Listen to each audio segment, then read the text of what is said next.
Hello everyone, welcome to my channel. Please subscribe and keep watching more details. Corey Icon and Kirkbride's final moments before death as co-star sat at bedside. Coronation Street legend Anne Kirkbride died 10 years ago today, aged 60, after a secret battle with breast cancer.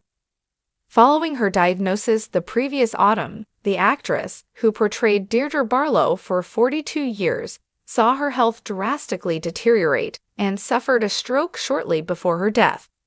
Her Corey co-star and work sister Beverly Callard happened to call Anne shortly after her stroke, and her husband, David Beckett, answered and confirmed that he was waiting for an ambulance.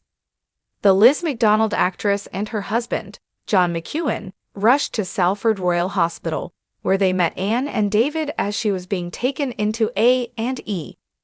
Beverly said, "It was so shocking.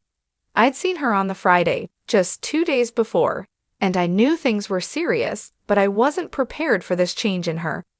She was conscious but not really speaking and was very, very ill." As she comforted Anne, she added to the mirror, "I was stroking her face and stroking her head and saying, 'Don't worry, darling. None of us are going anywhere. You're going to be OK. We're not going to leave you on your own. You will get through this.'" Beverly remembered the desperation in Anne's eyes. "I held her left hand and she looked at me and squeezed it so hard. I knew she was scared, really scared." Given the gravity of Anne's condition, with the cancer having spread, medical staff promptly conducted tests to determine the severity of the stroke.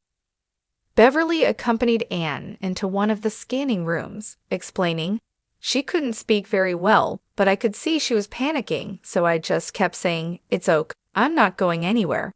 I will talk to you the whole time through it. We will get through this. We can do it. You can do it.'"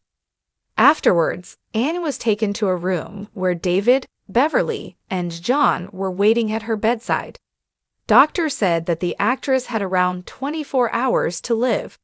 She was in quite a lot of pain at that point, but they gave her painkillers and were trying to make her comfortable, shares Beverly, who first met Anne back in the early 1980s at Granada Studios' canteen. Beverly continued to comfort her friend, but says that without a shadow of a doubt, Anne knew what was going to happen. She recalled her final moments. "They managed to give Anne pain reliefs so she was calm. We took turns sitting with her, stroking her head and her hand. We kissed her and hugged her. We were talking to her all the time so she knew how loved she was, how much we cared about her, and that we were all there with her." Without a shadow of a doubt, though, she knew what was happening. "She wasn't speaking, but she was squeezing our hands so tightly that I know she was saying goodbye." Bill Roach, who portrayed Deirdre's on-screen husband Ken Barlow, also arrived to bid a touching final farewell, along with Steve McDonald actor Simon Gregson. Anne died at the age of 60 around 4:50 p.m. on Monday, January 19. Beverly expresses the deep love present during Anne's final moments. "I can honestly say she left this world from a room full of love. There were loads of us there, absolutely loads of us, and we all loved her. And then, when she'd gone, we cried and cried. Buckets and buckets of tears. I think we all felt the same. We just couldn't imagine a life without her in it. We will miss her forever."